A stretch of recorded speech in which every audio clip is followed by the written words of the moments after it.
So আমরা আজকে আলোচনা শুরু করব রুল নাম্বার 10 বা রুল 10 থেকে। তো রুল নাম্বার 10 বা 10 থেকে আজকে আমাদের আলোচনা শুরু হবে। তো এই আলোচনায় যাওয়ার আগে ডিয়ার লার্নার, আমাদের ডেফিনেটলি ডিটারমিনার সম্পর্কে ধারণা আছে, তাই না? আমরা ডিটারমিনার সম্পর্কে বলেছিলাম, আমি জাস্ট মুখে বলে দিচ্ছি। আমি আপনাদের সাথে এটা শেয়ার করেছিলাম এইভাবে যে আমি আপনাদের সাথে এটা জাস্ট শেয়ার করেছিলাম এইভাবে যে ডিটারমিনার হলো এক বা একাধিক ওয়ার্ড। নাম্বার 1 এ আমরা বলেছিলাম ডিটারমিনার হলো এক বা একাধিক ওয়ার্ড। রুল নাম্বার বা আমরা বৈশিষ্ট্য দ্বিতীয় যে বৈশিষ্ট্যটা বলেছিলাম, 1 নাম্বার বৈশিষ্ট্য ডিটারমিনার এক শব্দ হতে পারে, একাধিক শব্দ হতে পারে। 2 নাম্বার বৈশিষ্ট্য আমরা বলেছিলাম যে ডিটারমিনার গুলো সাধারণত নাউনের পূর্বে বসে। 3 নাম্বার বৈশিষ্ট্য ছিল এরা নাউনকে সুনির্দিষ্ট বা সীমাবদ্ধ করে। 4 নাম্বার আমরা বলেছিলাম according to the traditional grammar, traditional গ্রামারের নিয়ম অনুযায়ী বা ট্র্যাডিশনাল গ্রামার আমাদেরকে বলছে all the determiners are adjectives but all the adjectives are not determiners. But in modern English ডিটারমিনারটাকেই আলাদা একটা পার্টস অফ স্পিচ হিসেবে আলোচনা মানে ব্যাখ্যা করা হয়েছে বা আলোচনা করা হয়েছে। তো ডিটারমিনার কি এই জিনিসটা বললে আমরা আপনাদের সাথে শেয়ার করেছি দুনিয়ার যে কোনো সংখ্যা, যে কোনো পরিমাণ, যে কোনো আর্টিকেল, এছাড়াও পজেসিভ। আমরা বলেছিলাম এটাকে কেউ কেউ বলে পজেসিভ কেস, কেউ কেউ বলে possessive adjective, like my, our, your, his, her, their, blah blah. এরপর আমরা বলেছিলাম ডিটারমিনারের মধ্যে আছে ডেমনস্ট্রেটিভ। ডেমনস্ট্রেটিভ বলেছিলাম আমরা দিস, দ্যাট এবং দোজ। অ্যান্ড ডিস্ট্রিবিউটিভ, আমরা ডিস্ট্রিবিউটিভ হিসেবে আরো 4টা জিনিস শিখেছিলাম। এগুলো ছিল each, every, either and neither. So determiner হিসেবে আমরা এগুলোই জেনে আসছি। আশা করি আপনাদের ইনশাআল্লাহ ভুলে যাওয়ার সুযোগ নাই। মুস্তাহিদ হাসান ভাই বলছেন স্যার আপনার পাঞ্জাবিটা সুন্দর। ধন্যবাদ ভাইজান। বউ জামাইরে যে কোনো কিছু কিনে দিলেই সেটা সুন্দর হয়, বুঝছেন? জামাইরা অনেক সময় বুঝে না। আচ্ছা, থ্যাংক ইউ। তাহলে ডিটারমিনার সম্পর্কে আই হোপ আমাদের ধারণা হয়ে গেছে। আমরা ডিটারমিনারের পরে সাধারণত একটা ওয়ার্ড লিখলে নাউন লিখি, একাধিক ওয়ার্ড লিখলে অন্য কিছু লিখতে পারি। ওকে ডিয়ার, তাহলে আসেন এইবার আমরা চলে যাই কিছু দুর্দান্ত আলাপ আলোচনায়। আচ্ছা, তো আমাদের ডেফিনেটলি জানা আছে যে ডিটারমিনারের পরে সাধারণত একটা ওয়ার্ড থাকলে সেটা নাউন হয়। ডিটারমিনারের পরে দুটো ওয়ার্ড থাকলে সাধারণত ডিটারমিনারের পরের ওয়ার্ডটা অ্যাডজেক্টিভ এবং অ্যাডজেক্টিভের পরের ওয়ার্ডটা নাউন হয়। আমি আপনাদেরকে এমন এক্সাম্পলে দেখিয়েছি যেখানে ডিটারমিনার প্লাস নাউন কিন্তু লাস্টের ওয়ার্ডটা অ্যাডজেক্টিভ হয়। এগুলো একটু রেয়ার, হ্যাঁ, এটা একটা রেয়ার রুল আর কি। আমি আপাতত দিকে যাচ্ছি না। আমরা আজকে যে দুটো রুল নিয়ে ডিল করব দাদা, সেটা হচ্ছে এই যে এটা ডিটারমিনারের পরে এক শব্দ থাকলে নাউন হয়, বাট আমরা আজকে 2 নাম্বার রুলটা নিয়ে ডিল করব যে ডিটারমিনারের পরে if there are 2 words after a determiner then the last word will be counted as a noun and the word in the middle of determiner and noun will be counted as an adjective. determiner R noun এর মাঝের ওয়ার্ডটাকে আমরা সাধারণত adjective বলবো। মুনতাসির শামীম ভাই, শহীদুল্লাহ ভাই, ওয়া আলাইকুম আসসালাম, আলহামদুলিল্লাহ। তাহলে এবার আসেন ওস্তাদ, এখানে খুব ইন্টারেস্টিং একটা ফ্যাক্ট খেয়াল করেন। আমরা প্রত্যেকটা সিম্পল, কমপ্লেক্স এবং কম্পাউন্ড নিয়ে যখন কথা বলেছি সেই জায়গাটাতে আমরা ট্রাই করেছিলাম, হ্যাঁ, সেই জায়গাগুলোতে আমরা ট্রাই করেছিলাম কমপ্লেক্স থেকে সিম্পল এবং কম্পাউন্ড করার। বাট এই জায়গাটাতে আমি সিম্পল থেকে আপনাদেরকে কমপ্লেক্স এবং কম্পাউন্ড দেখাবো, যেই লাউ সেই কদু। বুঝতে পারছেন তো? এটা নিয়ে খুব বেশি সন্দিহান হওয়ার কিছু নাই। তো আমি এই যে মাঝখানটাতে একটু ভাগ করে দেই।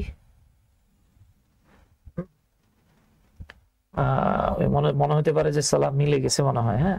আচ্ছা, এই যে ভাগ করে দিলাম আমরা। So simple.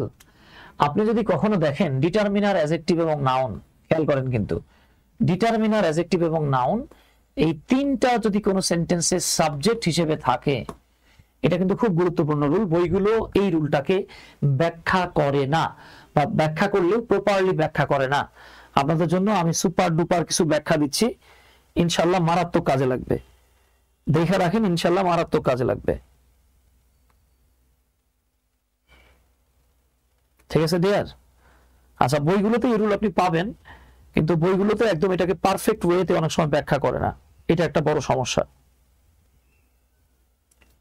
আচ্ছা, তো আমরা যেটা বলতেছিলাম, কখনো যদি ডিটারমিনার অ্যাডজেক্টিভ নাউন সাবজেক্ট পজিশনে থাকে, তারপরে যদি verb plus O for object হতে পারে, আদার্স হতে পারে, হ্যাঁ, এরকম সিচুয়েশনে যদি থাকে, এক্ষেত্রে ভার্বটাকে আমি একটা ডিফারেন্ট কালার দিয়ে রাখছি। হ্যাঁ, এই ডিফারেন্ট কালারটা দেওয়ার একটা স্পেশাল রিজন আছে, কেন আমি এটা আপনাদেরকে একটু পরে ব্যাখ্যা করব। আব্দুল কাদের ভাই, ওয়ালাইকুম আসসালাম ভাইজান, অনেকদিন পরে আপনাকে পেলাম ভাই। আচ্ছা, সো দেখেন আমরা এখানে দেখতে পাচ্ছি আ টল বয়। সো বয় শব্দটা একটা নাউন, টল এটা একটা অ্যাডজেক্টিভ, এবং এটা একটা ডিটারমিনার। এখন বলতে পারেন ভাই ডিটারমিনার তো অ্যাডজেক্টিভ। জি, ডিটারমিনার তো অ্যাডজেক্টিভ, তবে টল কিন্তু পিওর অ্যাডজেক্টিভ। টল শব্দটাকে আপনি এটাকে আর ডিটারমিনার বলার সুযোগ নাই। আমরা যদি কখনো ডিটারমিনার পিওর অ্যাডজেক্টিভ প্লাস একটা নাউনকে সাবজেক্ট পজিশনে পাই, এবং এরপরে আমরা যদি দেখি যে একটা ভার্ব দেয়া আছে, এই যে দেখেন একটা ভার্ব, তারপরে দেয়া আছে অ্যাজ ইউজুয়ালি একটা অবজেক্ট,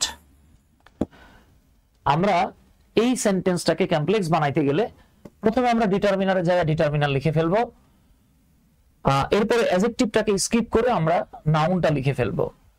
এই নাউনটা যদি ব্যক্তি হয়, আই রিপিট, এই নাউনটা যদি ব্যক্তি হয়, ওকে ডিয়ার, একটু মনোযোগ সহকারে দেখেন, খুব ইন্টারেস্টিং ফ্যাক্ট।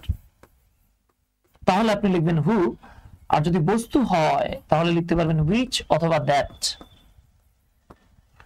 এরপরে দেখেন এই বাক্যে কিন্তু বিভার্ব ছিল না, যদি এখানে এই ভার্বটা বিভার্বও হয়, এক্সট্রা ভাবে আপনাকে আরেকটা বিভার্ব নিতে হবে। সো এই যে দেখেন এইখানে যে ভার্বটা ছিল, আমরা ওই ভার্বটাকে পরে লিখবো, তবে এক্সট্রা ভাবে এইখানে আমাদেরকে একটা বিভার্ব আনতে হবে। এই এক্সট্রা ভাবে একটা বিভার্ব এনেছি, দেন ডিটারমিনার এবং নাউনের মাঝখানে যে অ্যাডজেক্টিভটা ছিল তাকে আমরা সেই বিভার্বের পরে আনলাম। এরপরে এইখানে যে ভার্বটা, খেয়াল করেন কিন্তু এই যে ভার্বটা,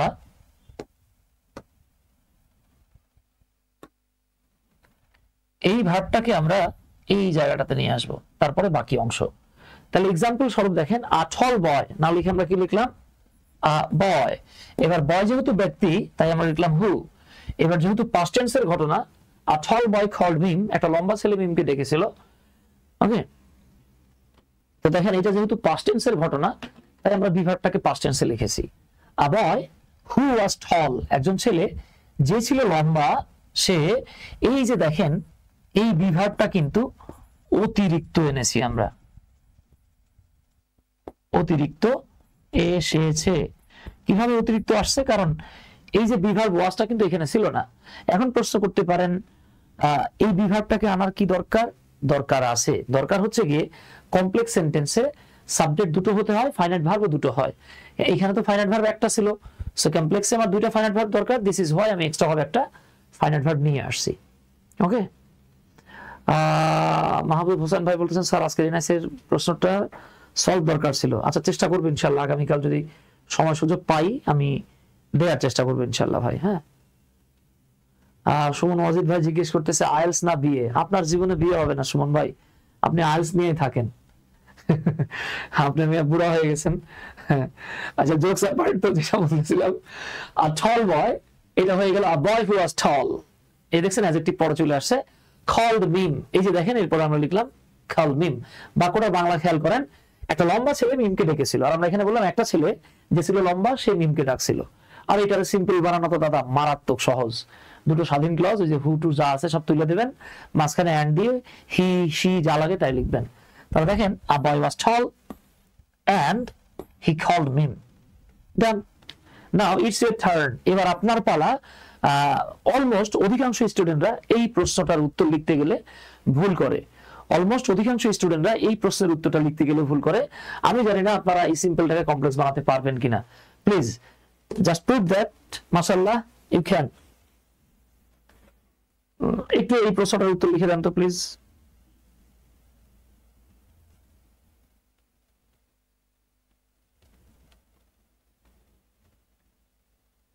ওকে, এই প্রশ্নটার উত্তর দেওয়ার চেষ্টা করেন একটু প্লিজ।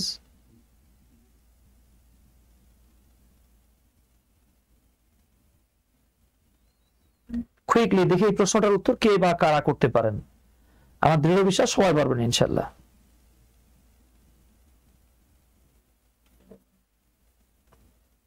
আমার দৃঢ় বিশ্বাস এটা সবাই পারবেন ইনশাআল্লাহ। কুইকলি প্লিজ, কুইকলি দেখা যাক কিরা পারেন, ট্রাই করেন, এই প্রশ্নটার উত্তর দেন। এই ফারজানা রহমান ট্রাই করেন, এটা না পারলে কিন্তু দুঃখ, আসলে দুঃখ লাগবে আর কি। কুইকলি পারবো ইনশাআল্লাহ, কুইকলি করে দিতে হবে। এখানে একটা টুইস্ট আছে বলেই আমি এটা করতে বলেছি। হ্যাঁ, এখানে একটা টুইস্ট আছে বলেই আমি এটা করতে বলছি, আদারওয়াইজ এটা দিতাম না।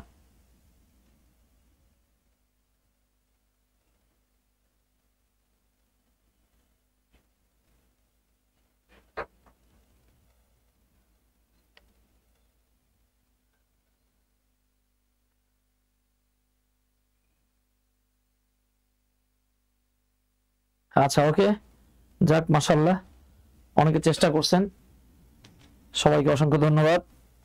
সো আসেন ওস্তাদ, খেলা হবে, দেখি আমাদের এই প্রশ্নের উত্তরটা মেলানো যায় কিনা। অমিত রায়হান, থ্যাঙ্কস আর জিলিয়ন ডিয়ার। অমিত রায়হান ভাই লিখছে an ideal student who was loved by all. Oh my god. Mrinal Das, a student who is ideal, loved by all. আচ্ছা যাক, দুজন চেষ্টা করছেন, আমাদের মৃণাল ভাই এবং অমিত রায়হান ভাই। অমিত রায়হান ভাই আর মৃণাল দাস গুপ্ত ভাই চেষ্টা করেছেন, আর কোনো বান্দা কি ছিলেন না? আচ্ছা ঠিক আছে, দেখেন এইখানে একটা ইন্টারেস্টিং ফ্যাক্ট হচ্ছে এই যে আমি যে এই ভার্বটাকে কালার করছি, এটার একটা বিশেষ রিজন আছে। দেখেন তো ভাই, এই যে ওয়াজ, এটারে কিন্তু আমি এক্সট্রা আমদানি করছিলাম, এখানে ছিল না। তাহলে দেখেন এইখানে অ্যান হচ্ছে একটা ডিটারমিনার, আইডিয়াল হলো একটা অ্যাডজেক্টিভ, স্টুডেন্ট এটা হচ্ছে একটা নাউন, এবং এই পুরো অংশটা অ্যাজ আ সাবজেক্ট হিসেবে আমরা পেয়েছি। আর ইজ লাভড এই পুরোটা হলো আমাদের ভার্ব। ঠিক আছে, তো আমি যখন এটাকে কমপ্লেক্স করব, প্রথমে আমি লিখবো ডিটারমিনার, তাহলে ছিল অ্যান আইডিয়াল স্টুডেন্টস, বাট এখানে আমার অ্যান লেখার সুযোগ নাই। কেন নাই? আমাকে এ লিখতে হবে, কারণ স্টুডেন্ট আইডিয়াল তো নাই হয়ে গেছে। ঠিক আছে, আইডিয়ালের আয়ের কারণে আমি অ্যান লিখেছিলাম। আচ্ছা, এই তো আসাদুল ভাই, আপনি কাঁপাই দিচ্ছেন, মাশাআল্লাহ। এই তো মাশাআল্লাহ, আসাদুল ভাই কারেক্ট লিখছেন। তাহলে আমরা কি লিখবো? স্টুডেন্ট। এইবার আমাকে ব্যক্তির জন্য কি লিখতে হবে? হু। এবার এক্সট্রা ভাবে একটা বিভার মানতে হবে, যে বিভারটা হচ্ছে ইজ। অনেকে বোকামি করে কি ভাবে ইজ নিছি বলে মনে হয় এই ইজ নিতে হবে না। আরে ভাই, এটা তো এক্সট্রা ভাবে আসবে, অতিরিক্ত ভাবে আসবে। স্টুডেন্ট হু ইজ আইডিয়াল, এতটুকু লেখা শেষ। এইবার যে ভার্বটা ছিল, এবার পুরোটা আপনার এখানে আনতে হবে। এখন লেখেন ইজ লাভড বাই অল। তো আমাদের অনেক ভাইয়েরা যে কাজটা করে, যেমন মৃণাল দাস ভাই এবং অমিত রায়হান ভাই যে কাজটা করেছেন, তারা এই ইজটা লেখার কারণে, হ্যাঁ, এই ইজটা লেখার কারণে এই ইজটাকে বাদ দিয়েছেন। কিন্তু ভাই, এই ইজ তো আপনার এক্সট্রা আসছে, আপনি এর কারণে পরেটারে কেন বাদ দিলেন দাদা? এ বাদ দিলে তো ঝামেলা লেগে যাবে না। ঠিক আছে, so this is the case, আশা করি বুঝতে পারছেন। তাহলে আমরা বলতে পারি I student is ideal and he is loved by all. এই ধরনের সেন্টেন্সগুলোকে সাধারণত কম্পাউন্ড করতে দিবে না, আপনাকে কমপ্লেক্স দিয়ে সিম্পল করতে বলবে, অথবা সিম্পল দিয়ে কমপ্লেক্স করতে বলবে। কারণ কম্পাউন্ড যে সেন্টেন্সটা, এটা আহামরি খুব উচ্চ মানসম্পন্ন সেন্টেন্স হয় না। ঠিক আছে তো ডিয়ার? আচ্ছা, এতটুকুর মধ্যে কারো কোনো কোয়েশ্চেন থাকলে কোয়েশ্চেন করতে পারতেন। ওকে, তাহলে আসেন আমরা পরের অংশে চলে যাই। সো এখানে একটু খেয়াল করে দেখেন, ডিটারমিনার, অ্যাডজেক্টিভ এবং নাউন আমরা এখানে ভার্বের পূর্বে সাবজেক্ট হিসেবে পেয়েছিলাম। এটা ছিল roll number 10, but in roll number 11 এইখানে দেখেন সিনারিও কিছুটা চেঞ্জ হয়ে গেছে। আমরা এখানে দেখতে পাচ্ছি সাবজেক্টের জায়গায় সাবজেক্ট আছে ঠিকই, ভার্বও আছে, কিন্তু ডিটারমিনার, অ্যাডজেক্টিভ, নাউন এইবার এটা অবজেক্ট বা কমপ্লিমেন্ট হয়ে যাবে। ওকে, তাহলে দেখেন এইখানে ভার্বের আগে সাবজেক্ট পজিশনে ডিটারমিনার, অ্যাডজেক্টিভ, নাউন ছিল, বাট এই জায়গাটাতে আমরা দেখতে পাচ্ছি ভার্বের পরে ডিটারমিনার, অ্যাডজেক্টিভ, নাউন আছে। তার মানে ভার্বের আগে ডিটারমিনার, অ্যাডজেক্টিভ, নাউন আর সাবজেক্ট হিসেবে ছিল, এইখানে ভার্বের পরে ডিটারমিনার, অ্যাডজেক্টিভ, নাউন অবজেক্ট বা কমপ্লিমেন্ট হিসেবে থাকবে। যদি এরকম থাকে, দ্য কেস ইজ সিমিলার। আমরা প্রথমে লিখবো সাবজেক্ট, তারপরে যেই ভার্ব ছিল তার লিখে ফেলবো। এবার ডিটারমিনার জায়গায় ডিটারমিনার লিখবো, অ্যাডজেক্টিভটাকে তাড়াই দিয়ে নাউনটা লিখবো।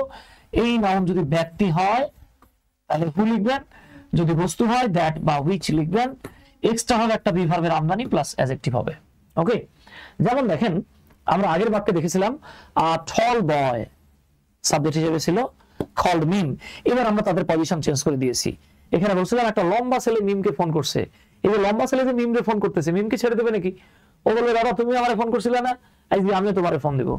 এই যে ফোন করেছিল বা ডেকেছিল যেটাই বলেন আপনি, এইবার মিম হয়ে গেল সাবজেক্ট, কল্ড হলো ভার্ব।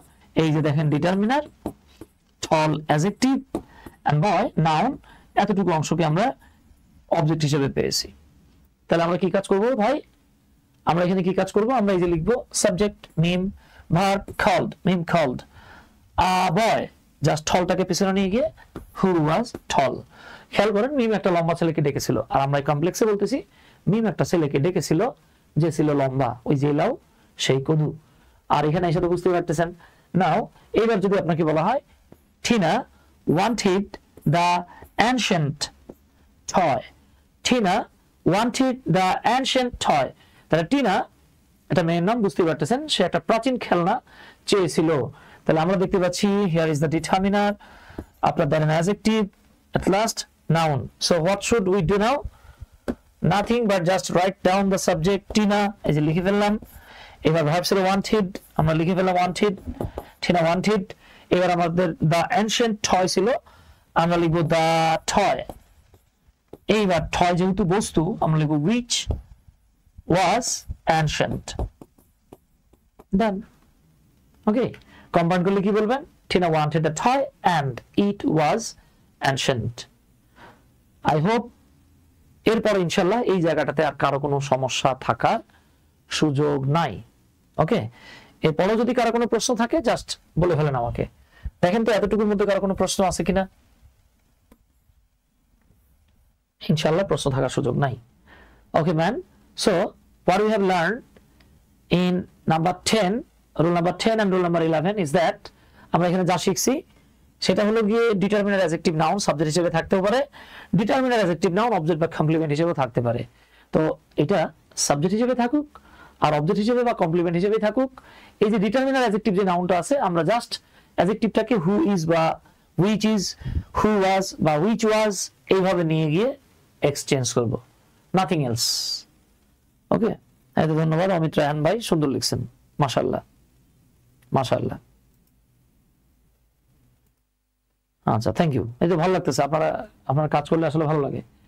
এইবার দেখেন আমরা রুল নাম্বার 12তে চলে যাচ্ছি। আচ্ছা, তার আগে আপনাদেরকে ছোট্ট করে একটু বলি ভাই, আমাদের আগামী 10 জুন থেকে অনেক শিক্ষকের কাঙ্ক্ষিত বা অনেক স্টুডেন্ট আছেন, অনেকের কাঙ্ক্ষিত এই কোর্সটা, যারা আপনার শিক্ষকতা করেন, সে আপনি প্রাইমারি থেকে বিসিএস পর্যন্ত পড়ান বা ইন্টারমিডিয়েট পড়ান বা ভার্সিটি অ্যাডমিশন পড়ান, আপনি স্কুলের টিচার হন, মাদ্রাসার টিচার হন, যারা শিক্ষক নিজের দক্ষতাকে আরো বাড়াতে চাচ্ছেন অথবা চাচ্ছেন যে আমি শিক্ষক হব, হ্যাঁ হালাল উপায়ে টাকা পয়সা আর্ন করব, একজন শিক্ষক যথেষ্ট আর্ন করতে পারে আলহামদুলিল্লাহ, ঠিক আছে, যথেষ্ট মানুষের ভালোবাসা পায়, সম্মান পায়, যে সালামটা পায় এটা কোনো ভয় ভীতি না, বরং শ্রদ্ধা ভরে তাকে মানুষ সম্মান করে। সো এই যে ইংলিশ ফর টিচার্স ব্যাচটাতে যুক্ত হলে আপনি এক ঢিলে অনেক পাখি মারতে পারবেন। আমাদের এই কোর্সটাতে আমরা গ্রামার নিয়ে ডিল করব, একদম বেসিক টু অ্যাডভান্স।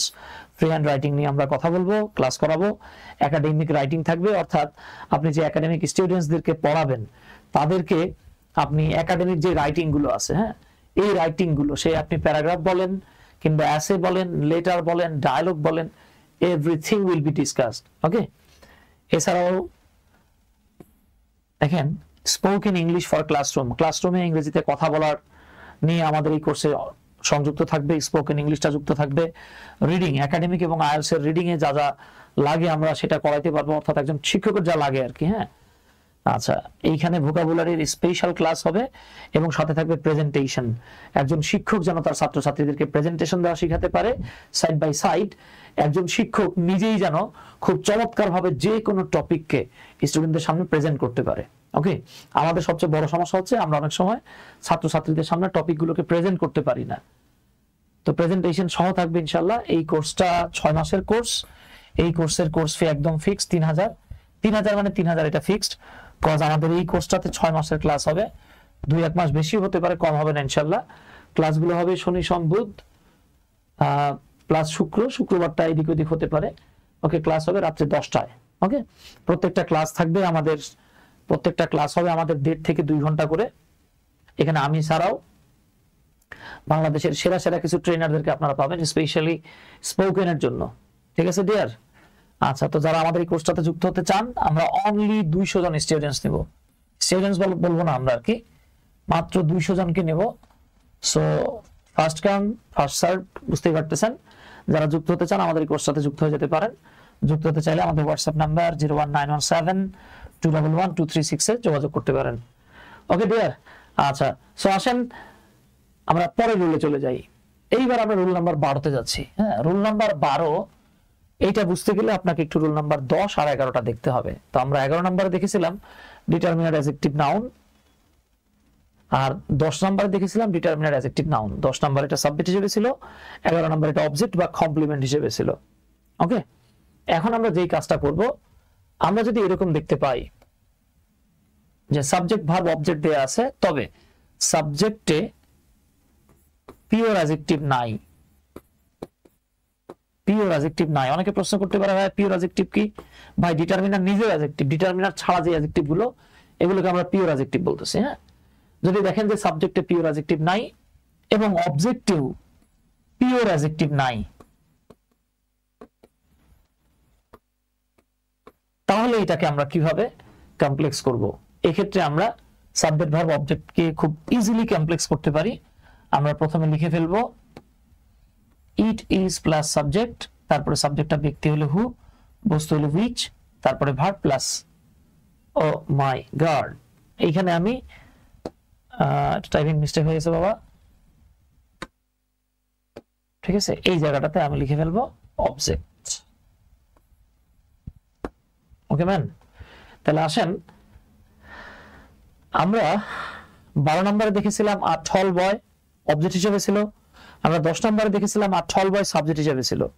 আর এইখানে চলে আসেন, দেখেন আমরা এখানে দেখতে পাচ্ছি রানা, এটা আমাদের সাবজেক্ট হিসেবে আছে, এই সাবজেক্টের সাথে কোনো অ্যাডজেক্টিভও নাই, ডিটারমিনারও নাই।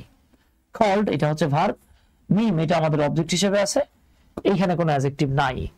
যেহেতু নাই, সো এইটাকে আমরা খুব easily it is plus subject দিয়ে লিখবো। এখানে আমরা বললাম রানা কল্ড মিম, এখানে আমাদেরকে লিখতে হবে ইট ইজ রানা, রানা যেহেতু ব্যক্তি আমরা লিখলাম হু কল্ড মিম।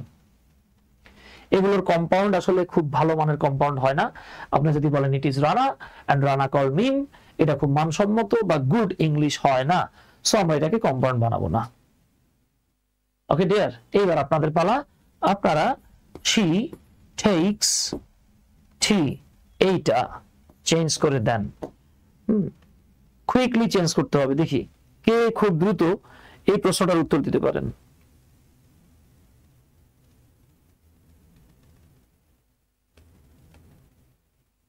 দেখি খুব দ্রুত এই প্রশ্নটার উত্তর কে দিতে পারেন। Quickly, hurry up man, try it. আচ্ছা, তো আমরা এখানে দেখতে পাচ্ছি she takes tea, এইখানে কোনো অ্যাডজেক্টিভ নাই, তাহলে আমরা লিখব it is she who takes tea, ঝামেলা শেষ। তবে এইখানে একটা কিঞ্চিত চেঞ্জ যদি চলে আসে, ধরেন এইখানে দেয়া ছিল এইরকম, যদি এইরকম দেয়া থাকতো যে she takes hot tea, সে গরম চা খায়, তাহলে আগের এই বাক্যটাতে আমরা বলেছিলাম সে চা খায় বা চা পান করে, কিন্তু এইখানে দেখেন এই যে চা নাউনের আগে একটা অ্যাডজেক্টিভ চলে আসছে। এখন আপনি আর লিখতে পারবেন না it is she who takes hot tea, rather আপনাকে লিখতে হবে she takes tea and tea which is hot। কম্পাউন্ডটা খুব সহজ, she takes tea and the tea is hot। Okay dear, এই তো মাশাআল্লাহ আমাদের মৃণাল দাশগুপ্ত ভাই এবং অমিত রায়হান ভাই, অসংখ্য ধন্যবাদ। আশা করি she takes tea and she takes hot tea এই দুটো সেন্টেন্সের যে কোড ডিফারেন্স এটা আপনারা বুঝতে পারছেন। ওকে ডিয়ার, মোহাম্মদ ইবনে জুবাইর ভাই বলছেন স্যার এই টপিকের উপর আর কয়টা ক্লাস হবে? No more classes on simple complex and compound, আজকে আমাদের সিম্পল কমপ্লেক্স কম্পাউন্ড শেষ হয়ে যাবে ইনশাআল্লাহ। ওকে ডিয়ার, সো আশা করি ইনশাআল্লাহ এটা জানার জন্য আপনার আমার আর কোনো রকেট সায়েন্স জানার দরকার নাই। তাহলে আমরা দেখেন আমরা কিন্তু মোটামুটি 3টা রুল শিখে ফেললাম। এবার আসেন রুল নাম্বার 13 তে যাচ্ছি। তো যারা কন্ডিশনাল সেন্টেন্স পড়েছেন তারা খুব ভালোভাবে এটা জানেন। আমি এখানে কন্ডিশনাল নিয়ে আর আলোচনা করছি না। রোল নাম্বার 13, এটা আমরা একটু গুরুত্ব সহকারে দেখি, কারণ এই জায়গা থেকে কোয়েশ্চেন অনেক। চাকরির পরীক্ষা বলেন, আপনি একাডেমিক পরীক্ষা বলেন, 9-10 এর পরীক্ষা বলেন, ইন্টারমিডিয়েটের পরীক্ষা বলেন, ভার্সিটি অ্যাডমিশন বলেন, বিসিএস বলেন, বিভিন্ন জায়গায় এই জায়গা থেকে কোয়েশ্চেন আসে। ওকে, সো আপনি যদি কখনো দেখেন যে ইফ যুক্ত সেন্টেন্সটা, ইফ যুক্ত একটা সেন্টেন্স আছে, সেই সেন্টেন্সটা যদি অ্যাফার্মেটিভ সেন্টেন্স হয়, তাহলে আমরা যে কাজটা করব, আমরা বাক্যের প্রথমে লিখব বাই, বাই মানে দ্বারা।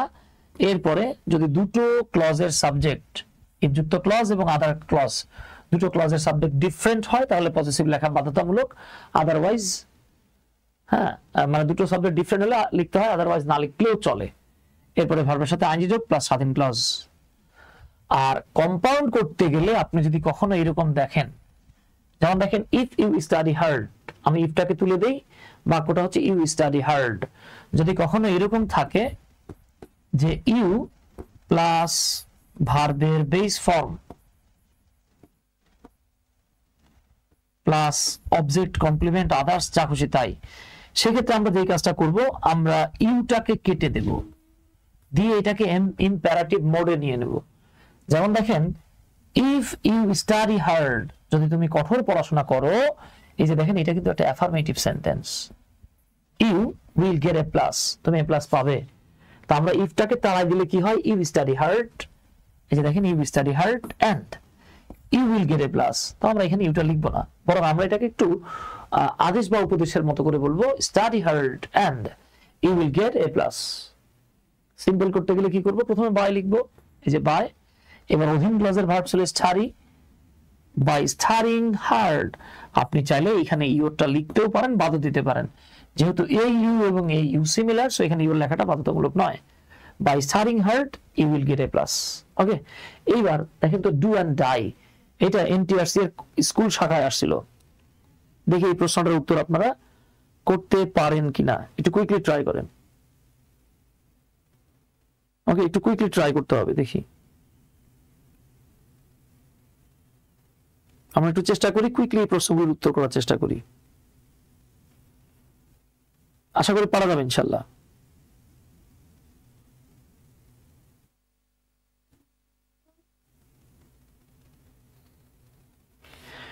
কুইকলি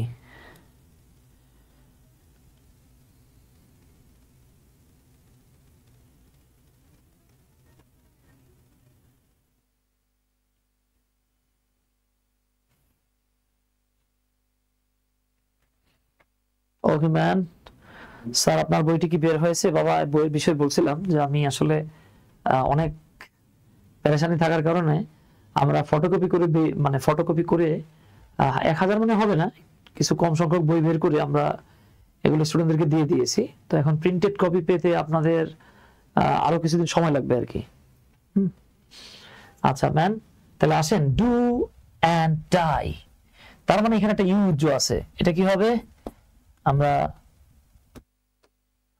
এভাবে লিখবো, ইফ ইউ ডু, যদি তুমি করো, ইউ উইল, সরি ইউ, এখানে উইলটাকে আপনি উজ্জ্ব রাখতে পারেন, লিখতেও পারেন, ইউ উইল ডাই। যদি করো, এখানে একটা ইট উজ্জ্ব আছে, ইফ ইউ ডু ইট, যদি এটা করো ইউ উইল ডাই, তুমি মরবা, ঠিক আছে। আচ্ছা, আর এখানে কিন্তু এন্ড আছে, অর নাই ভাই, তাহলে এটা কি হবে, by doing it, by doing it, এইটা না বললে চলে, ইউ উইল ডাই। সহজ ছিল আর কি, হ্যাঁ। এটা এনটিআরসি এর এক্সামে আসছে। এইবার আসেন ওস্তাদ, রোল নাম্বার 14। এটাকে 14 নাম্বার না বললে হয়তো, যদি আপনি ইফ যুক্ত সেন্টেন্সের সাথে একটা নট পান, অর্থাৎ যদি নেগেটিভ সেন্টেন্স হয়, সবকিছু ঠিকঠাক থাকবে, জাস্ট এখানে একটা অর আসবে, এই অরটা মূলত নইলের তথ্য দেবে, নইলে মিনিং দেবে আর কি। আর এক্ষেত্রে সবকিছু আগের মতোই, জাস্ট আমরা এখানে লিখবো উইদাউট, উইদাউট মানে ছাড়া বা ব্যতীত। এরপরে ভার্বের সাথে আইএনজি যোগ, যদি প্রয়োজন হয় আমরা এখানে একটা পজিটিভ কেস লিখবো, আদারওয়াইজ না লিখলে হবে। যেমন if you don't study hard, যদি তুমি কঠোর পড়াশোনা না করো, ইউ মে ফেইল, তুমি হয়তো ফেল করবে। কম্পাউন্ড করতে গেলে এইখানে অত্যন্ত গুরুত্ব সহকারে বিষয়টা মাথায় রাখেন, যদি আমরা কখনো এরকম দেখতে পাই যে ইউ ডোন্ট প্লাস, যদি এরকম থাকে you don't plus v1 plus object, সেক্ষেত্রে আমরা যেই কাজটা করব, আমরা ইউ ডোন্টটাকে সুন্দর করে ঘেচাং করে কেটে দেব, লিখবো না। যেমন if you don't study hard, ইটাকে তুলে দিলে কি হয়, ইউ ডোন্ট স্টাডি হার্ড, তাহলে ইউ ডোন্ট লেখার দরকার নাই। আপনি বলেন স্টাডি হার্ড, ঠিক মতো পড়, অর নইলে ইউ মে ফেল। আর যদি বলেন ইউ ডোন্ট স্টাডি হার্ড, তুমি পড়াশোনা করো না, না হলে ফেল করবা, হইলো? মিনিং মিললো? গিট্টু লেগে গেল না? আচ্ছা, তো এই হইতেছে কি ঘটনা। আর এখানে আমরা কি বলছি, without studying hard you may fail. বাংলাটা খেয়াল করেন, কঠোর পড়াশোনা ছাড়া তুমি ফেল করতে পারো, যদি তুমি কঠোর পড়াশোনা না করো ফেল করতে পারো, কঠোর পড়াশোনা করো নইলে কিন্তু ফেল করতে পারো। ওকে, এনটিআরসি স্কুল রিটেন কোর্স চালু করেন A to Z। Abdul Masum ভাই, এনটিআরসি স্কুলের রিটেন ব্যাচ আমাদের এখানে রানিং আছে। হ্যাঁ, কলেজের ব্যাচটাও চালু করার আমরা চিন্তা ভাবনা করতেছি, দেখি যদি সুযোগ পাওয়া যায়। ওকে ডিয়ার, এইবার দেখেন বিভিন্ন এক্সামে এই প্রশ্নটা মিনিমাম 50 টাইমস আসছে। হ্যাঁ, মিনিমাম 50 টাইমস এই কোশ্চেনটা আসছে। Do or die, do or die. দেখি আমরা একটু চেষ্টা করি পারি কিনা। মৃণাল দাশগুপ্ত, আপনি আগে এটার উত্তর লিখছিলেন, মানে আগে যেটা লিখছিলেন সেটা ভুল করে আসলে এটার উত্তর হয়ে গেছে।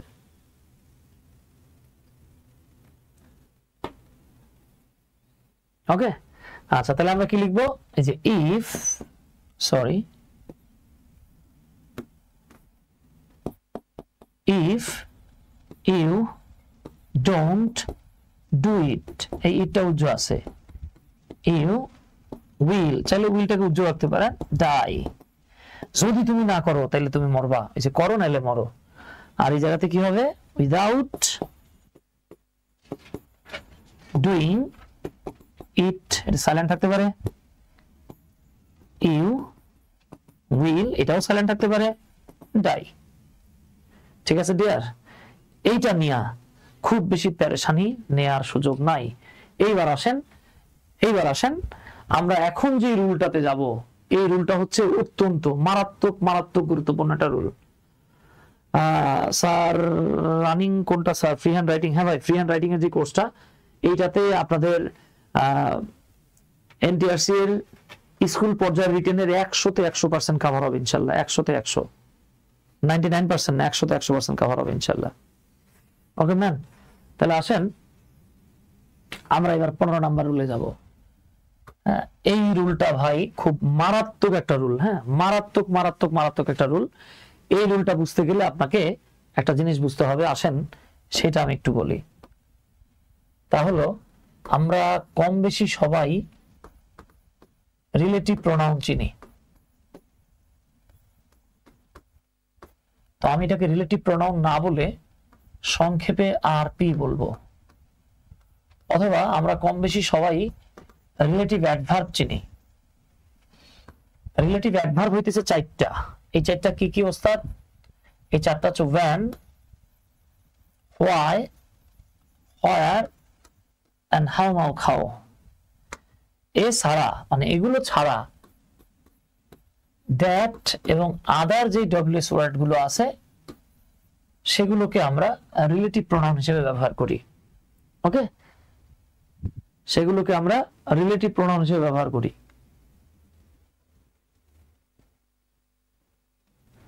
ওকে, আচ্ছা তাহলে আমরা একটু দেখি রিলেটিভ প্রোনাউনটা। আমার মনে হয় সবার জানা আছে। ঠিক আছে, রিলেটিভ প্রোনাউন আই হোপ আমরা সবাই জানি। ঠিক আছে, তাহলে দেখেন একটু বলে নেই।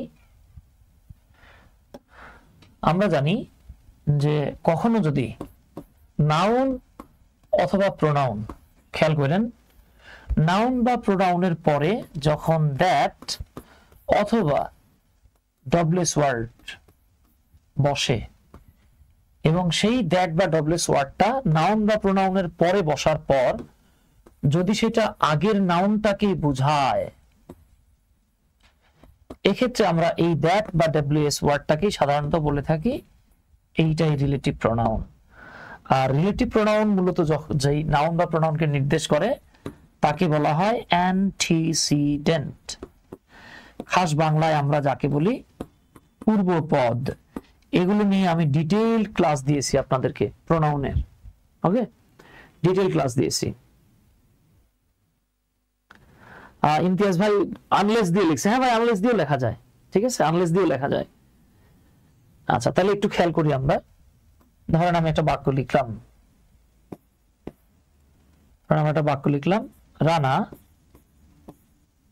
রানা called মিম।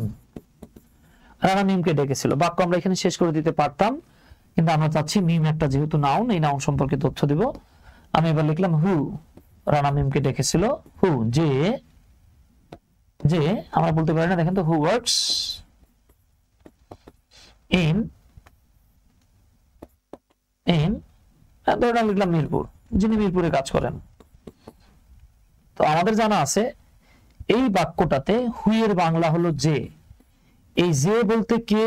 মিম। তার মানে দেখেন তো, নাউনের পরে দ্যাট বা ডব্লিউএস ওয়ার্ড বসে, এই যে বসছে, এবং এই দ্যাট বা ডব্লিউএস ওয়ার্ডটা আগের নাউনটাকে যেহেতু নির্দেশ করতেছে, সো এটা হচ্ছে রিলেটিভ প্রোনাউন। এটাকে আরেকটা চমৎকার উপায়ে ব্যাখ্যা করতে পারি আমরা।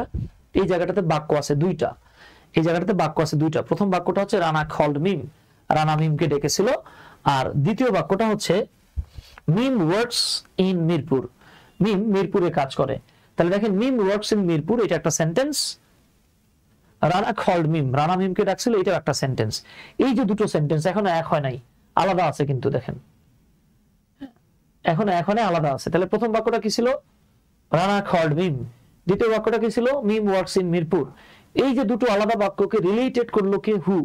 যা দুইটা আলাদা বাক্যকে রিলেটেড করে তার নাম হচ্ছে রিলেটিভ প্রোনাউন। আর এক্ষেত্রে মিমকে আমরা আর মিম না বলে বা নাউন না বলে অ্যান্টিসিডেন্ট বলবো। এই যে দেখেন, অ্যান্টিসিডেন্টের পরে আমরা দেখতে পাচ্ছি হু ওয়ার্কস ইন মিরপুর। আপনাদের মধ্যে এখানে কে আছেন যিনি বলতে পারবেন হু ওয়ার্কস ইন মিরপুর এটা ইন্ডিপেন্ডেন্ট ক্লজ নাকি ডিপেন্ডেন্ট ক্লজ? দেখি আমাদের মধ্যে এখানে কে বলতে পারে এটা ইন্ডিপেন্ডেন্ট নাকি ডিপেন্ডেন্ট? ওকে, এটা ইন্ডিপেন্ডেন্ট নাকি ডিপেন্ডেন্ট? দেখি আমাদের মধ্যে কে বলতে পারে। মাসুদ রানা ভাই সালাম দিয়েছেন, ওয়ালাইকুম আসসালাম মাসুদ রানা ভাই। আচ্ছা বাবা, এই মুহূর্তে আমাদের সাথে যারা যুক্ত আছেন কাইন্ডলি আমাদের লাইভটা একটু শেয়ার করে দিবেন প্লিজ। হ্যাঁ, আমাদের লাইভটা একটু শেয়ার করে দিন।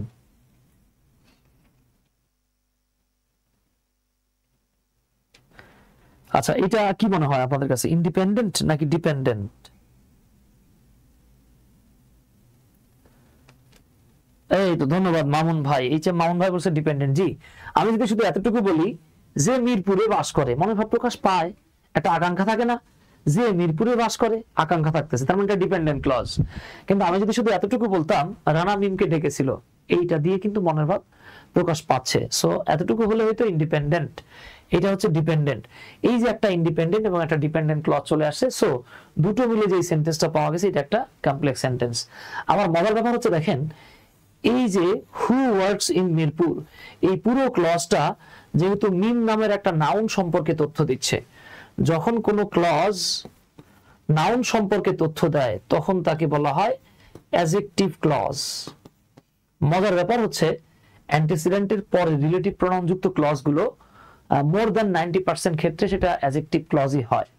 অ্যান্টিসিডেন্টের পরে রিলেটিভ প্রোনাউন যুক্ত ক্লজগুলো মোর দ্যান 90% ক্ষেত্রে অ্যাডজেক্টিভ ক্লজই হয়। ঠিক আছে?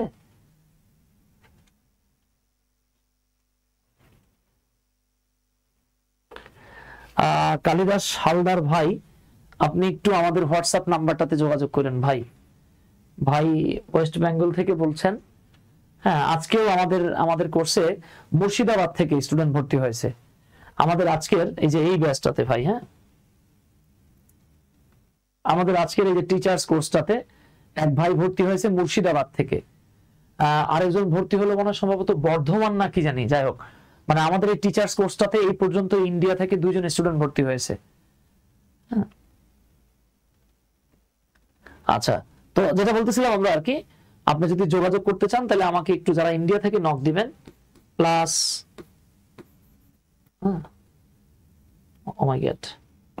+88 তারপরে ভাই 01917211236 এই হোয়াটসঅ্যাপ নাম্বারটাতে একটা নক দিয়েন ভাই। হ্যাঁ,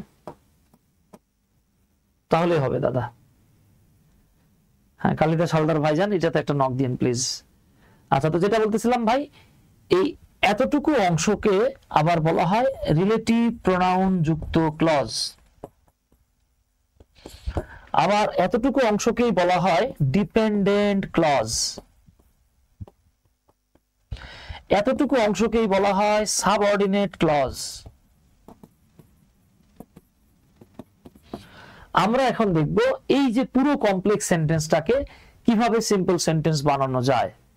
ঠিক আছে, এখন যে রুলটা দেখবেন, এই রুলটা অত্যন্ত অত্যন্ত অত্যন্ত গুরুত্বপূর্ণ, ভয়াবহ লেভেলের গুরুত্বপূর্ণ। হ্যাঁ, এখন আমরা দেখব এই যে রিলেটিভ প্রোনাউন যুক্ত ক্লজ গুলোকে কিভাবে রিডিউস করা যায়। ওকে, সো আমরা এখন দেখব RP. RP stands for relative pronoun. আমরা এখন দেখব রিলেটিভ প্রোনাউন যুক্ত অ্যাডজেক্টিভ ক্লজকে, অ্যাডজেক্টিভ ক্লজকে রিডিউসড করার নিয়ম। এটাকে ক্লজ রিডাকশন বলা হয়। হ্যাঁ, খুব গুরুত্বপূর্ণ একটা বিষয়। এটার আরেকটা নাম আছে, আপনি বলতে পারেন আরপি যুক্ত। হ্যাঁ, এখন আবার আরপি কি জিনিস জিগাইয়া মনে কষ্ট দিয়েন না বাবা। রিলেটিভ প্রোনাউন যুক্ত কমপ্লেক্স সেন্টেন্সকে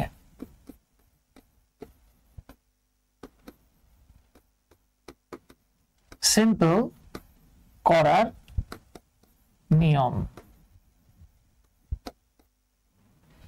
এইটাকেই আমরা অনেকে বলি রিডিউসড অ্যাডজেক্টিভ ক্লজ।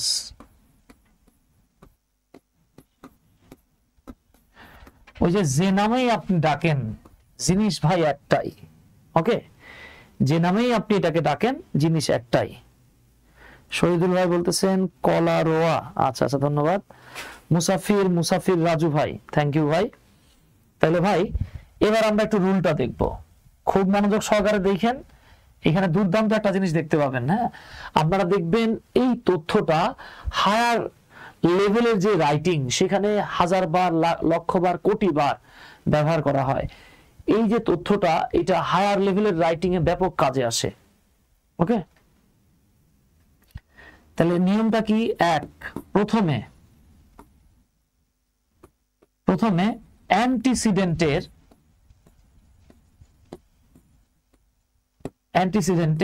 পরবর্তী, প্রথমে অ্যান্টিসিডেন্টের পরবর্তী রিলেটিভ প্রোনাউনটি উঠে যায়। তাহলে রিলেটিভ প্রোনাউন দেয়া থাকবে অ্যান্টিসিডেন্টের পরে, আমরা সেই রিলেটিভ প্রোনাউনকে তুলে দিব। দুই, অক্সিলিয়ারি ভার্ব থাকলে, কারণ নাও থাকতে পারে, অক্সিলিয়ারি ভার্ব উঠে যায়। তাহলে মাথায় রাখবো, রিলেটিভ প্রোনাউন উঠে যায়, অক্সিলিয়ারি ভার্ব উঠে যায়। তিন, গুরুত্বপূর্ণ একটা কথা, সেটা হচ্ছে অ্যাক্টিভ ভয়েসে মূল ভার্বের সাথে আইএনজি যোগ হয়, খুব গুরুত্বপূর্ণ ভাই। চার, প্যাসিভ ভয়েসে V3 হয়। এই তথ্যটা যদি মাথায় না থাকে, খাতায় খুব বেশি সুবিধা করতে পারবেন না। ঠিক আছে, এই তথ্য মাথায় না থাকলে ভাই খাতায় খুব বেশি সুবিধা করার সুযোগ নাই। যে কোনো মূল্যে, যে কোনো মূল্যে এই তথ্য আপনাকে মাথায় রাখতে হবে। এখন এইটা কার কার মুখস্থ হয়ে গেছে একটু কমেন্ট করেন তো। তাহলে তথ্যটা কি ভাই? নাম্বার ওয়ান, প্রথমে আমরা এটাকে একদম শর্ট করে বলতে পারি, রিলেটিভ প্রোনাউন উঠে যায়, অক্সিলারি ভার্ব উঠে যায়, অ্যাক্টিভ ভয়েসে আইএনজি যোগ হয়, প্যাসিভ ভয়েসে V3 হয়। কুইকলি দেখি কে কমেন্ট করতে পারেন, কার মুখস্থ হয়ে গেছে।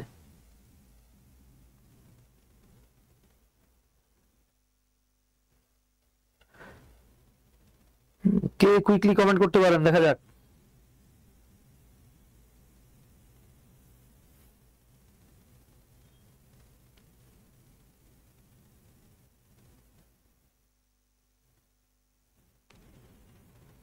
Hurry up.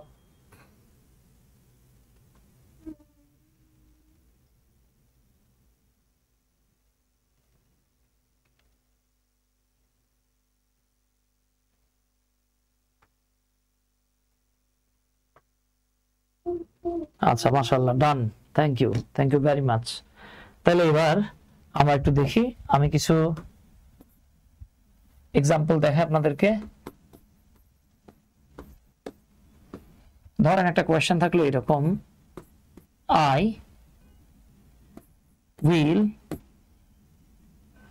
I will teach the boy or I will teach the boys, আমি সেই ছেলেদেরকে পড়াবো who, যারা who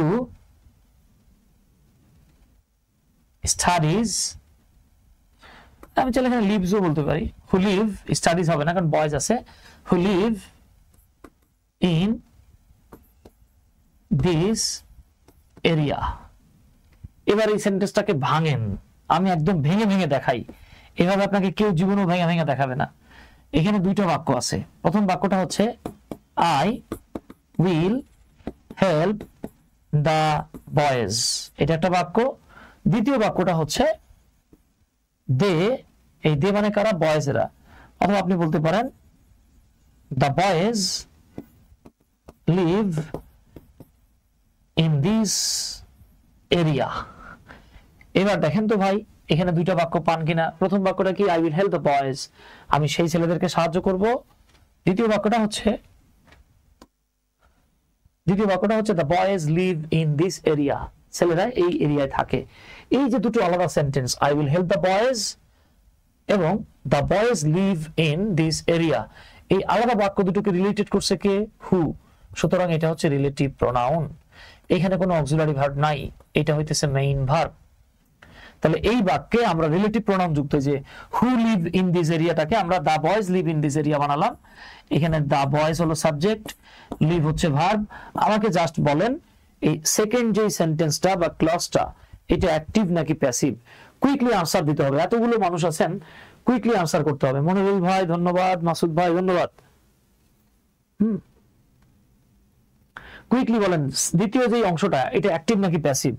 তো আমরা দেখতেছি লিভ মানে বাস করা, বাস করার কাজ যেহেতু সাবজেক্ট নিজেই করতেছে সো এটা অ্যাক্টিভ। তাহলে রুল কি বলছে আমাদেরকে, প্রথমে অ্যান্টিসিডেন্টের পরে রিলেটিভ প্রোনাউনটি উঠে যায়, তাহলে আমরা রিলেটিভ প্রোনাউনটাকে উঠায় দিব। এরপরে বলতেছে অক্সিলারি ভার্ব থাকলে উঠে যায়, অক্সিলারি ভার্ব এখানে নাই, ওঠার প্রশ্নই আসে না। এবার কি বলছে, অ্যাক্টিভ ভয়েসে মূল ভার্বের সাথে আইএনজি যোগ হয়, তাহলে আমরা এখানে মূল ভার্ব লিভটাকে কেটে দিলাম, দিয়ে আইএনজি যোগ করতে হবে। তাহলে বাক্যটা হয়ে যাইতেছে I will teach, এখানে হেল্প লিখছিলাম নাকি, এটা টিচ হবে, teach. I will teach the boys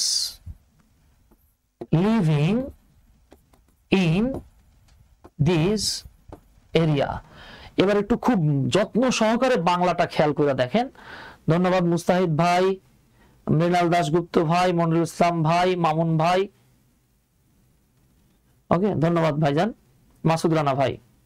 আচ্ছা তাহলে দেখেন প্রথমে বাক্যটার বাংলা ছিল আমি সেই ছেলেদেরকে পড়াবো যারা এই এলাকায় থাকে, আর পরের বাক্যটার বাংলা হলো আমি এই এলাকায় বসবাসকারী বাচ্চাগুলোকে পড়াবো। একই কথা এখানে মাথায় রাখবেন, যখন ক্লজ রিডিউস হয়, যতটুকু অংশ রিডিউস হয় ততটুকুর বাংলা অর্থ উল্টা দিক থেকে আসে। তাহলে প্রথম বাক্যের বাংলা ছিল আমি সেই ছেলেদেরকে পড়াবো যারা এই এলাকায় থাকে, আর দ্বিতীয় বাক্যের বাংলা হলো আমি এই এলাকায় বসবাসকারী বাচ্চাদেরকে পড়াবো। তার মানে ক্লজ রিডিউস হওয়ার সাথে সাথে মিনিং কিন্তু ফ্রম বিহাইন্ড, উল্টা দিক থেকে লিখতে হবে। এটা নিয়ে আমি ক্লাস নিয়েছি, এর আগেও ক্লাস নিয়েছি রিভার্স ট্রান্সলেশন নামে। আপনারা রিভার্স ট্রান্সলেশন লিখে ইউটিউবে সার্চ দিলেই পাবেন, রিভার্স ট্রান্সলেশন। এটা আমার আগে বাংলাদেশে বা বাংলা ভাষায় কেউ কখনোই আলোচনা করেছে কিনা এটা নিয়ে আসলে সন্দিহান। খেয়াল করেন, রিভার্স ট্রান্সলেশন লিখে সার্চ দিয়েন, জীবনে সারা জীবনে ট্রান্সলেশনের যা শিখেন নাই এই এক ক্লাসে ইনশাআল্লাহ তার চেয়ে বেশি তথ্য পাবেন। জাস্ট আপনারা রিভার্স ট্রান্সলেশন এটা কোথায় পাবেন, আমাদের channel, YouTube channel unlock English with Suman, এইখানে গেলে পাবেন রিভার্স ট্রান্সলেশন। মারাত্মক একটা টপিক, কেউ এভাবে আলোচনা করে না।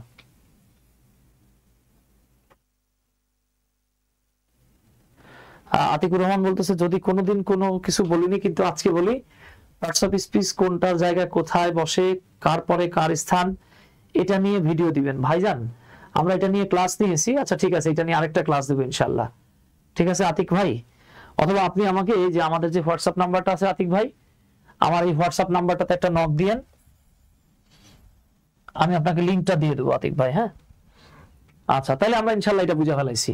এবার আসেন রুলটা আমরা আরেকবার দেখে নিই। প্রথমে অ্যান্টিসিডেন্টের পরে রিলেটিভ প্রোনাউন উঠে যায়, অক্সিলারি ভার্ব থাকলে উঠে যায়, অ্যাকটিভ হলে আইএনজি যোগ হয়, প্যাসিভ হলে V3 হয়। এবার আসেন আমরা আরেকটা এক্সাম্পল দেখি। এবার এক্সাম্পল বি, ধরেন আমি একটা বাক্য লিখলাম আব্দুল্লাহ, আমার ছেলের নাম মেয়ের আব্দুল্লাহ। ধরেন আমি লিখলাম আব্দুল্লাহ পারচেজড, আব্দুল্লাহ কিনলো, কি কিনলো? খার। আব্দুল্লাহ একটা গাড়ি কিনলো। বাক্যটা আমরা এখানে শেষ করে দিতে পারি। ওকে, বাক্যটা আমরা এখানে শেষ করে দিতে পারি, কিন্তু আমরা চাচ্ছি না এটাকে আরেকটু বড় করব। তো আমরা এখানে বললাম দ্যাট অর which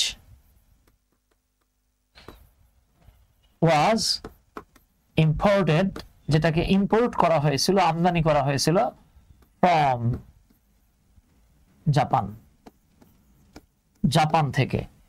এইবার এই বাক্যটাকে ভেঙে দুটো ইন্ডিপেন্ডেন্ট ক্লজ কে বানাতে পারবে? ধন্যবাদ ভাই। স্যার রিলেটিভ প্রোনাউন ছাড়া অন্য কোনো রিলেটিভ প্রোনাউন থাকে কি একই নিয়ম হবে? হ্যাঁ ভাই মাসুদ রানা ভাই, সব ক্ষেত্রে সব ক্ষেত্রে সব ক্ষেত্রে যদি এই নিয়মের সাথে মিলে তাহলে হয়ে যাবে।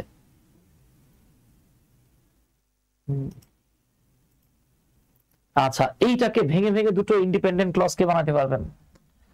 আচ্ছা আসেন আমরা একটু দেখে নেই। তাহলে প্রথম বাক্যটা ছিল আমাদের আব্দুল্লাহ পারচেজড খার। দ্বিতীয় বাক্যটা ছিল which was, তো আমরা এটাকে whichটাকে এইভাবে লিখতেছি, খার was imported from জাপান, একটা গাড়ি জাপান থেকে আমদানি করা হয়েছিল। সেকেন্ড যে বাক্যটা, এখানে খার না লিখে which লিখতে পারি আমরা, বা দ্যাট লিখতে পারি। এতটুকু অংশ আপনার কাছে কি মনে হয়? Is it active or passive? What do you think about it? Is it active or passive? What's your opinion? Please write down quickly. Drop a comment. ধন্যবাদ মনিরুল ভাই, মাশাআল্লাহ। তাহলে দেখেন এই যে আখার ওয়াজ ইম্পোর্টেড, এখন বলেন তো ইম্পোর্ট করার কাজ কি কার নিজে নিজে করতে পারে? পারে না। সো ড্যাম শিওর এটা একটা প্যাসিভ ভয়েস। তাহলে আমরা এখানে যেই কাজটা করব, আমরা জানি প্রথমে অ্যান্টিসিডেন্টের পরে রিলেটিভ প্রোনাউন উঠে যায়। তাহলে আসেন অ্যান্টিসিডেন্টের পরে যে রিলেটিভ প্রোনাউন আছে এটার খবর আছে, এই যে উঠাই দিছি আমরা। এরপরে আমরা জানি অক্সিলারি ভার্ব থাকলে উঠে যায়, এখানে অক্সিলারি ভার্ব দেয়া আছে উঠাই দিলাম। তারপরে কি হয় স্যার? অ্যাক্টিভ হলো আইএনজি হয়, এটা তো অ্যাক্টিভ না প্যাসিভ? প্যাসিভ ভয়েসে V3 হয়, এই যে অলরেডি V3 হয়ে গেছে। তাহলে বাক্যটা কি দাঁড়াচ্ছে? বাক্যটা দাঁড়াচ্ছে Abdullah purchased a car imported from Japan. আবারও বলি, যতটুকু অংশ রিডিউস হয় ততটুকুর বাংলা অনুবাদ উল্টা দিক থেকে হয়। তাহলে এতটুকুর বাংলা অনুবাদ উল্টা হবে। রিডিউস হওয়ার আগে আমরা বলেছিলাম আব্দুল্লাহ একটা গাড়ি কিনেছিল যেটি জাপান থেকে আমদানি করা হয়েছে, আর এই বাক্যের বাংলা হবে আব্দুল্লাহ জাপান থেকে আমদানিকৃত একটা গাড়ি কিনেছিল। আশা করি এতটুকু বুঝে ফেলছেন। ধন্যবাদ মাহবুব হোসেন ভাই, সানোয়ার হোসেন ভাই, অসংখ্য ধন্যবাদ। এই তো প্যাসিভ ভয়েস বলতেছে মাসুদ রানা ভাই, মাহবুব হোসেন ভাই বলছেন প্যাসিভ ভয়েস, মৃণাল দাশগুপ্ত ভাই বলছেন প্যাসিভ ভয়েস। এই তো ধন্যবাদ, আপনারা তো সব বস। অমিত রাহান ভাই বলছেন প্যাসিভ। এই তো একটা ম্যাসিভ ছক্কা মেরে দিয়েছেন আপনারা, সাব্বাস। আচ্ছা এই যে দেখছেন ভাই, বিশ্বাস করেন বইগুলো আপনাদেরকে এইভাবে ভেঙে ভেঙে, আর আসলে বই এভাবে ভেঙে ভেঙে বোঝানো সম্ভব না। হ্যাঁ, এই যে দেখেন এটা যে কত বড় একটা জেমস, এটা যে কত বড় একটা পার্ট, এটা আপনি কল্পনাও করতে পারবেন না। এখন বলতে পারেন ভাই আমি তো এটাকে কমপ্লেক্স থেকে সিম্পল বানাইলাম, এখন আমি যদি সিম্পল সেন্টেন্স পাই তাহলে আমি কেমনে বুঝবো রিডিউস হয়েছে কিনা? ঠিক আছে, আচ্ছা আমি এখানে লিখে দিচ্ছি সিম্পল সেন্টেন্স দেখে কিভাবে রিডিউসড হয়েছে কিনা বুঝবো। হয়েছে কিনা বুঝবো। এখন আপনি বলতে চাচ্ছেন যে দাদা সিম্পল সেন্টেন্স যদি দেয়া থাকে তাহলে আমি কেমনে বুঝবো যে হেরা রিডিউস করছে নাকি করে নাই? বাইরে এইটা বোঝার লিগে তো আর আপনার রকেট সায়েন্স জানার দরকার নাই। আপনি যেটা দেখবেন, যদি দেখেন কোনো একটা নাউনের পরে কোনো কাজ কাম নাই, হুদাই একটা আইএনজি যোগ হয়ে গেছে, তাহলে বুঝবেন এখানে গিট্টু লাগছে। অথবা যদি দেখেন একটা নাউনের পরে কোনো কাজ কাম নাই, কই থেকে জানি একটা ভিত্তি চলে আসছে, তার মানে এখানে রিডিউস হয়ে গেছে। ওকে, আচ্ছা, তাহলে আপনি যদি কখনো এইভাবে পান তাহলে আপনি বুঝবেন এইখানে গিট্টু লাগিয়ে গেছে মনি। তাহলে আসেন আমি একটা বাক্য দেখাই। ধরেন আমি একটা বাক্য লিখলাম, একটা নাম লিখতেছি আর কি। আমি তো রূপা লিখলে আপনারা খালি বারবার কোন যে স্যার রূপা কিডা, এর নাম এত লেখেন কেন? আজকে রূপা না লিখে খালি সোনা লিখছি, সরি সোনা না তো মিম লিখছি, ঠিক আছে? ধরেন মিম রে আমি একটু মিমি বানাই দিলাম, আমি দেখেন না আবার মিমি লিভিং ইন একটা নাম লিখলাম আমরা, ধরে নেন দিনাজপুর। তাহলে এতটুকু বাংলা হচ্ছে দিনাজপুরে বসবাসকারী মিম উইল ম্যারি, বিয়ে করবে। কারে বিয়ে করবে? ধরেন আমরা লিখলাম সাকিব অথবা রাকিব রে বিয়ে করবে। বাক্য এখানে শেষ। এখন আপনি বলতে পারেন ভাই আমি কেমনে বুঝবো এখানে রিডিউস হয়েছে? এটা বোঝার জন্য তো দাদা রকেট সায়েন্স জানার দরকার নাই। এই যে দেখেন, আমরা যদি বলতাম মিম ইজ লিভিং, আপনি বুঝতেন যে এটা একটা পরিপূর্ণ বাক্য। কিন্তু দেখেন কোনো কাজ কাম নাই, হুদাই নাউনের পরে ভার্বের সাথে আইএনজি যোগ হয়ে গেছে, তার মানে রিডিউস হয়েছে। তাহলে বাক্যটা ছিল এরকম, মিম হু লিভস ইন দিনাজপুর। এই যে যখন হু উঠা গেছে, লিভস উঠা গিয়ে লিভিং হয়েছে। দেখেন তো এটা বোঝার জন্য রকেট সায়েন্স জানার দরকার আছে কিনা? It's not a rocket science dear, easily বোঝা যায় ইনশাআল্লাহ। ধন্যবাদ মাসুদ রানা ভাই, আপনার কমপ্লিমেন্ট শুনে আজকে আমার ক্ষুধা চলে গেছে। একজন বলতেছে সুমন স্যারের ফ্যান হয়ে গেছি। তাও ভালো ভাই, ফ্যান হন ফলোয়ার। দেখেন ওই একবার একটা পিকচার দেখছিলাম যে ভাই সব ফলোয়ার কিন্তু ভালো হয় না, বুঝছেন? ফ্যান হন দিয়ে গেছে, ফলোয়ার হইলে ঝামেলা। হ্যাঁ, তো বলতেছিল সব ফলোয়ার কিন্তু আপনার উপকার করে না, কিছু কিছু ফলোয়ার ক্ষতি করে। তো বইলা কি বলছে জানেন? যে ধরে না, আমি তো আসলে ছবি আঁকায় বিশেষভাবে অজ্ঞ। ধরেন এটা হলো একটা হরিণ, তো একটা হরিণ দৌড়াইতেছে, বুঝছেন? আমি তো আসলে ছবি আঁকতে পারি না, তাই লিখলাম এভাবে আর কি। এখন যদি এর পেছনে একটা বাঘ আরো জোরে দৌড়ায় বা দৌড়াইতে শুরু করছে, এখন হরিণ যদি চিন্তা করে দেখছো আমি হরিণ হলে কি হবে, আমারে কিন্তু ফলো করে সালা বাঘ। এই বাঘ তোমারে কেন ফলো করছে মামুর বেটা, তোমার তো বুঝতে হবে, তোমারে পাইলে খায় ফেলাবে। ওকে,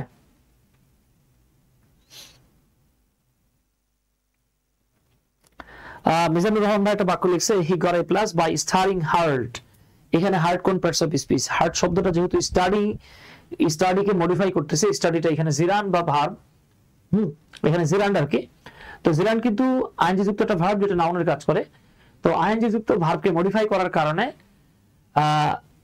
হি got A plus by studying hard. Hard এখানে অ্যাডভার্ব। ওকে, হার্ড এখানে অ্যাডভার্ব। কিন্তু আপনি মিজানুর রহমান ভাই আপনি যদি বলতেন যে মিজান ইজ হার্ড, মিজান নির্দয়, মিজান নিষ্ঠুর, তাহলে হার্ডটা অ্যাডজেক্টিভ হইতো। আমরা যদি বলি মিজান ওয়ার্কস হার্ড, এই হার্ড হচ্ছে মিজান ভাই নিজে না, তার কাজ করাটা হার্ড, তাহলে এটা অ্যাডভার্ব হতো। কিন্তু আমরা যদি বলি মিজান ইজ হার্ড, মিজান ভাই নিষ্ঠুর, তখন এটা অ্যাডজেক্টিভ হইতো। ওকে মিজান ভাই, আচ্ছা থ্যাংক ইউ ভাই। তাহলে আমরা ইনশাআল্লাহ এতটুকু বুঝে ফেলাইছি। ওকে, আবার যদি বাক্য এরকম থাকে, দেখেন ধরুন একটা বাক্য এরকম দেয়া থাকলো যে I need a book. I need a book written by Arif Azad. এইবার দেখেন, আপনি দেখতেছেন কোনো কাজ কাম নাই, কেমনে জানি একটা নাউনের পরে হুট করে ভিত্রি চলে আসছে, তার মানে বুঝবেন এখানে রিডিউস হয়ে গেছে। তাহলে এই যে নাউনের পরে হুট করে ভিত্রি বা আইএনজি যোগ হলেই আপনি বুঝবেন এখানে গিট্টু লাগছে। তাহলে এটা কি? I need a book which or that was or that has been, যেটা মনটা লিখেন, written by Arif Azad। Relative pronoun উঠে গেছে, অক্সিলারি ভার্ব উঠে গেছে, ভিত্রিটা এখানে বসে গেছে। ওকে, আই হোপ আপনারা পয়েন্টটা ধরতে পারছেন ইনশাআল্লাহ। সো ডিয়ার, আমি ওই তথ্যটা এখানে লিখে রাখছি যে স্বাধীন ক্লজের অ্যান্টিসিডেন্টের পরে আইএনজি যুক্ত ভার্ব থাকলে আপনি কি করবেন? ওই অ্যান্টিসিডেন্টের সাথে রিলেটিভ প্রনাউন যুক্ত লিখে অ্যাক্টিভ ভয়েস বানাই দিবেন। বা অ্যাক্টিভ ভয়েসে রিলেটিভ প্রোনাউন থাকলে আপনি সিম্পল সেন্টেন্স করতে গেলে আইএনজি যোগ করবেন। যেমন আই মেট আ ম্যান, আমি একজন লোকের সঙ্গে দেখা করলাম, হু লিভস ইন রাজশাহী। তাহলে আমরা রিলেটিভ প্রোনাউন উঠাই দিয়ে লিভস এর সাথে আইএনজি যোগ করে লিখলাম I met a man living in Rajshahi. বাক্যটা খেয়াল করেন, আমি একজন লোকের সঙ্গে দেখা করলাম যিনি রাজশাহীতে বাস করে, আর এখানে হয়ে গেল আমি রাজশাহীতে বসবাসকারী একজন লোকের সঙ্গে দেখা করলাম।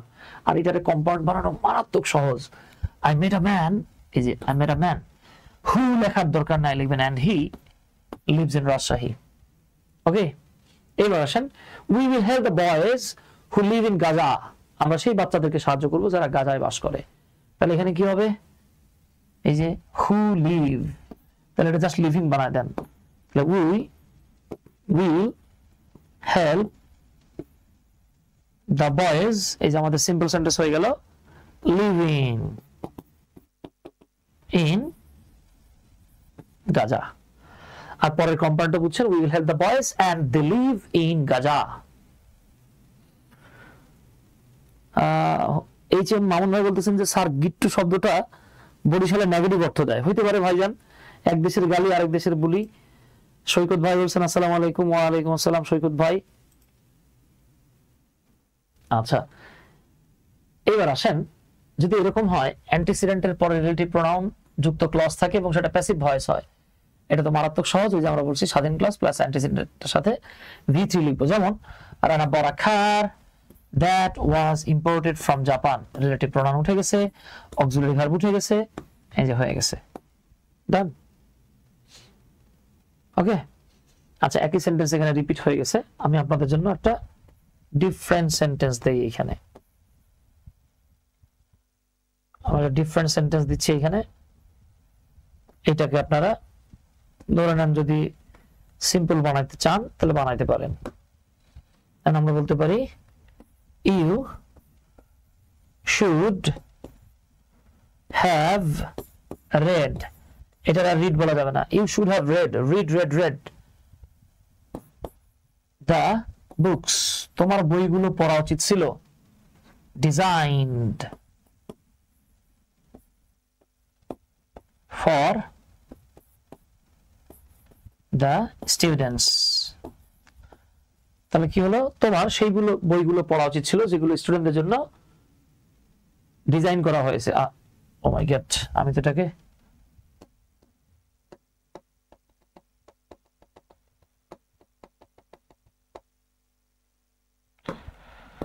আচ্ছা আমি আবার লিখে দেই, এবার সিম্পল বানা দিলাম।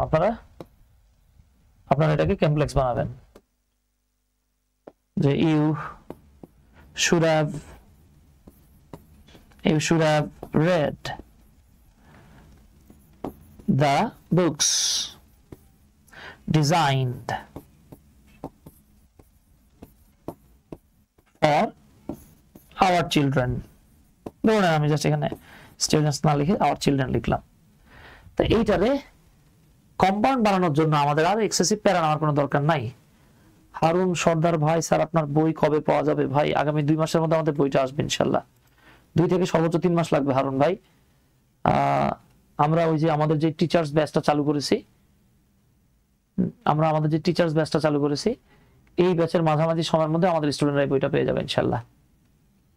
এই যে ইংলিশ ফর টিচার্স যে ব্যাচটা, এই ব্যাচটা চলাকালীন সময়ে আমাদের যারা টিচার থাকবে আর কি, মূলত আমরা তাদেরকে আগে সরবরাহ করবো বইটা ইনশাল্লাহ, প্লাস আমাদের যে আদার্স স্টুডেন্ট আছে আর কি সবাই পাবে ইনশাল্লাহ। হ্যাঁ, ফেরদৌস ভাই, জাযাকাল্লাহ ভাই, এস এম ফেরদৌস আহমেদ ভাই, থ্যাংক ইউ ভাই। হ্যাঁ, আচ্ছা, তাহলে আমরা পারবো ইনশাল্লাহ। এটা এতটুকু আমাদের ডান হয়ে গেছে ইনশাল্লাহ, এটা ডান। এইবার আসেন আর রোলিং স্টোন, এই যে দেখেন 37 BCS আসছে। আর rolling stone gathers no moss. তো এখানে একটা ইন্টারেস্টিং ফ্যাক্ট আছে, খেয়াল করলে দেখতে পাবেন। স্টোন একটা পাথর, দ্যাট রোলস যেটা গড়িয়ে চলে, এই যে রিলেটিভ প্রোনাউন উঠে গেছে, এখানে অক্সিলারি ভার্ব নাই, পাথর নিজেই গড়ায়, সো এইটাই কারেক্ট আনসার। দোয়াল আনার সুযোগ নাই। আর একটা বিষয় হচ্ছে গিয়ে অ্যান্টিসিডেন্টের পরে, এই দেখেন এটা তো একটা অ্যান্টিসিডেন্ট, অ্যান্টিসিডেন্টের পরে কখনোই ভার্ব বসে না, এটা নোট লিখে রাখেন, সবসময় মনে রাখবেন। অ্যান্টিসিডেন্ট এর পরে কখনোই হোয়াট বসে না, দ্যাট অথবা উইচ বসে। তাহলে এখানে যেহেতু অ্যান্টিসিডেন্ট দেয়া আছে, রিলেটিভ প্রনাউন উঠে দেন, এই ভার্বের সাথে আইএনজি যোগ করে দেন, দেখেন হয়ে গেছে। আর rolling stone gathers no moss, হ্যাঁ অ্যাজ সিন্স বিকজ এর রুল তো এটা আসলে না, ঠিক আছে। মনিরুল ইসলাম ভাই সুন্দর লিখছেন। দীপঙ্কর সাহা ভাই ধন্যবাদ। স্যার বইটা কি কি আইটেম থাকবে? বইয়ে সব আইটেম থাকবে ভাই, শুধু আইটেম সং থাকবে না। মনিরুল ইসলাম ভাই আইটেম সং ছাড়া সব আইটেমই থাকবে ইনশাল্লাহ। এতো মনিরুল ভাই সবই ঠিক লিখছেন, শুধু এই যে যারা একটা আর লিখে দিবেন ভাই, উইচ আর হবে মনিরুল ভাই, এতো মাশাআল্লাহ আপনি নিজেই বুঝতে পারছেন। Thank you. So dear learners, এই ছিল আমাদের আজকের আলোচনা।